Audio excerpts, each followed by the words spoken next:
Seeing with the heart. See, your eyes will never see what your heart could not accept.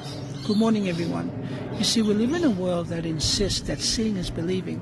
But when it comes to God, it's the total opposite. Believing is what helps us see.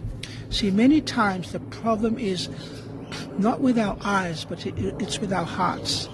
See, Jesus said in Matthew chapter 13, verse 15, that people closed their eyes because their hearts had grown dull.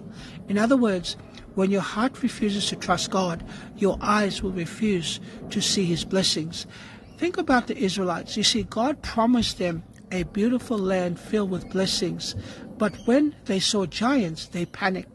You see, their eyes saw danger because their hearts couldn't accept God's promise. You see, as Ellen White wrote, unbelief was telling the Israelites that they must perish, but faith would have encouraged them to go forward. Patriarchs and Prophets, pages 390. So here's the truth. Number one, see, if your heart is full of fear, your eyes will always see threat. Number two, if your heart is full of doubt, your eyes will always see failure. But if your heart is full of faith, your eyes will begin to see God's possibilities.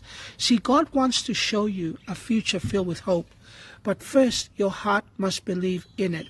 See, Bartimaeus, the blind man, cried out, "Jesus, I want to see," in Mark chapter 10, 51 to 52.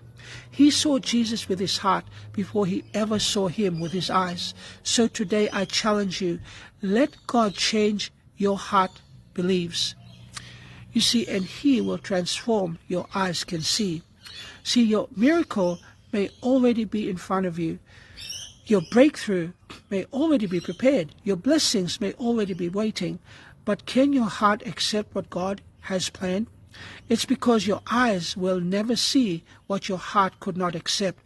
But a believing heart will always open the eyes of faith. God bless.